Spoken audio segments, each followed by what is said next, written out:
What's going on, everybody? Anthony Servino here with the Face Off Sports Network with my top starts and sits at the running back position for NFL Week 13. We are going to start with Bucky Irving, and Bucky Irving looks like a player who could be a fantasy football league winner.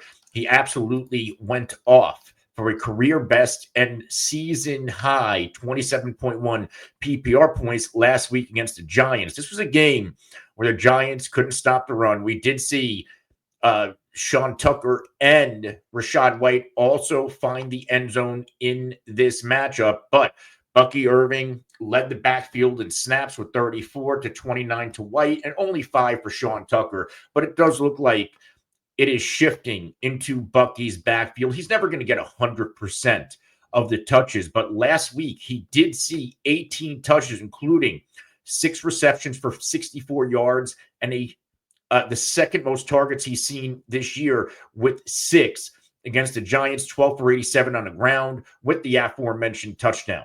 On the year, he's getting 12.7 touches per game. I can see that increasing as we are heading down the stretch. He's also an outstanding runner, is averaging 3.4 yards after contact. That's 95th percentile amongst qualifying running backs.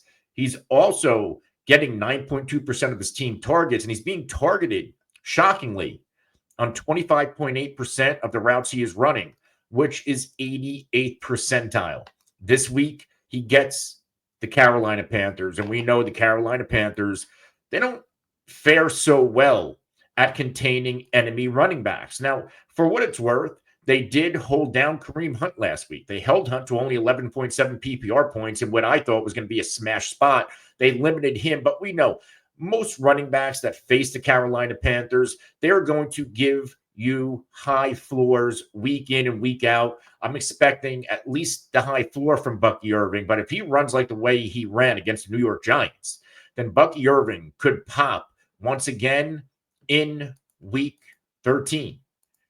We're going to stay in this matchup with my second running back. That's Chuba Hubbard. Even though Jonathan Brooks did make his debut, really didn't do much. He only had 5 offensive snaps.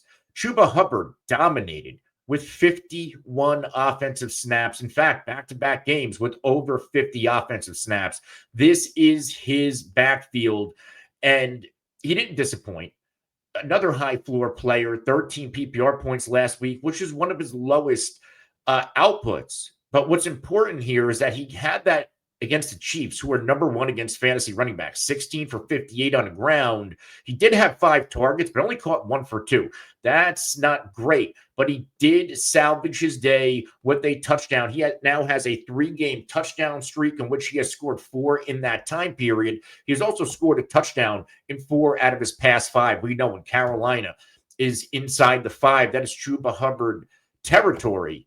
Now, in the past 3 games, he has over 20 red zone rushes, 7 of which inside the 5, which is why he is scoring all those touchdowns. When it comes to touches per game, he's at 18.9, averaging 3 yards after the contact, and he is getting 12.3% of the team targets. But we really love Chuba Hubbard for what he brings as a in-between the tackles runner.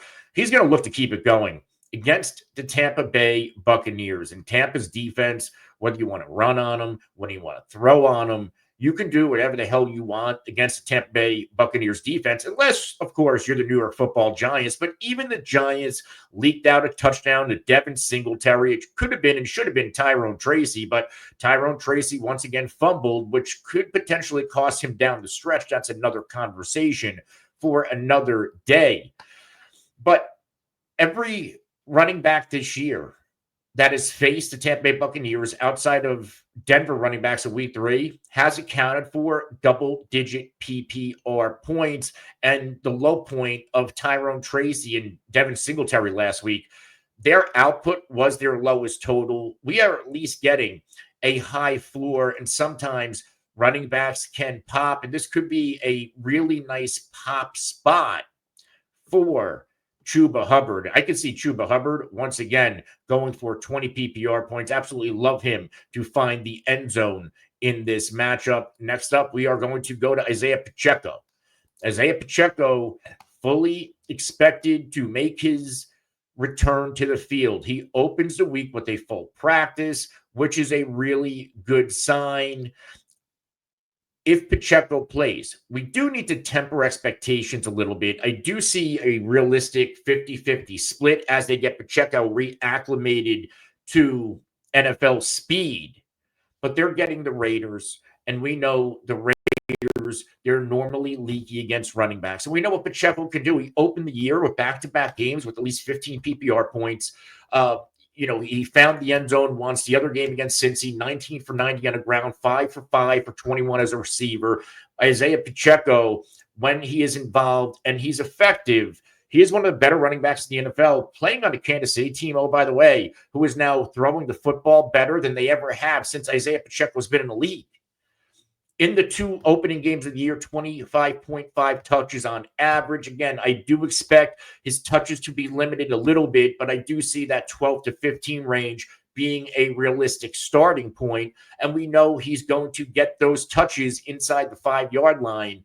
He already has 3 rushes inside the 5 in those first 2 opening games. This is a matchup play. Now, the Raiders, they did manage to shut down Denver running backs, but that doesn't really scare me. I think this is going to be a nice spot for Isiah Pacheco to get reacclimated to game speed. The Raiders defense, they're going to try to take out Mahomes and let these running backs beat them. We know that they probably can make that happen.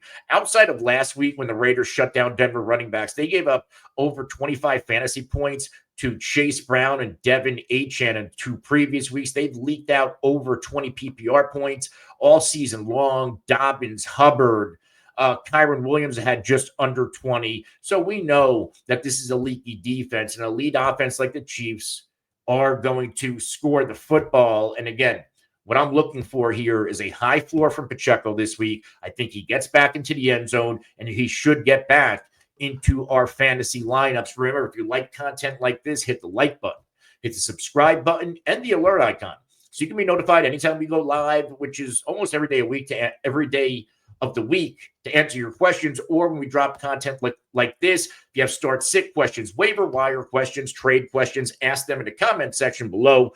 We will get back to you as soon as we can. Let's go to the players we are sitting, starting with DeAndre Swift. DeAndre Swift has been exceptional this season. However, he's been a little unspectacular. In 2 out of his past 3 games, under 9.5 PPR points. Wedged in the middle, he had a solid game against Green Bay with 16. But in these 2 matchups, he's not scoring the football. In these 2 matchups, 0 rushes inside the 5. We are seeing the goal line opportunities trend in the direction, once again, of Roschon Johnson. Last week, in particular, was a tough matchup against Minnesota, but 16 touches for 65 total yards, which is right around Swift's season average when it comes to touches per game. He is still getting targeted. He had 4, and I think that kind of salvaged his day a little bit because he caught 3 for 35. But maybe we are starting to see the emergence or reemergence of Caleb Williams. Since the OC change, Caleb Williams is trending up, and they are relying on his arm a little bit more to move the football. And that's what they're going to have to do this week against Detroit, because Detroit is a top 2 defense when it comes to shutting down enemy running backs. And they have one of the leakier defenses when it comes to throwing the football. So I'm expecting a heavy throwing day from Caleb Williams. And we could be looking at Swift to be extremely PPR dependent and touchdown dependent to return value in our fantasy football lineups. I know it's a revenge game, but I am out on DeAndre Swift this week. Next, a player I'm completely out on, Travis Etienne. And he's just in a bad situation. The Jaguars were a mess this year overall. A couple of bright spots like Brian Thomas Jr. Now, Trevor Lawrence, for what it's worth, is expected to practice. Doesn't mean he's going to play, but he is expected to practice this week per the head coach. And if Lawrence is in there, I am expecting the offense to operate better. Obviously, the problem is they get the Houston Texans. The problem is that Travis Etienne has not delivered double-digit PPR points since week 5, and he's only delivered one game with double-digit PPR points, which was 12 back in week 5, one time since week 3. Now you got Bigsby potentially coming back this week. So there's a lot of things going against Etienne. The only thing that can salvage Etienne, maybe Trevor Lawrence comes back. There's some more check down opportunities. Maybe Trevor Lawrence comes back. He's moving the football well, and the rushing lanes open up a little bit, but I'm not going to trust it. Houston's one of the better defenses when it comes to containing the running back position outside of last week against Pollard, of course, but I'm going to sit Travis Etienne this week. My final sit, Javonte Williams. I was all in on Javonte Williams last week, and he disappointed. Javonte Williams in 2 out of his past 3 games, under 2.7 PPR points. And he totaled net 1 rushing yard in 2 out of his past 3 games. I get it, in the middle. He looked really good against the Falcons.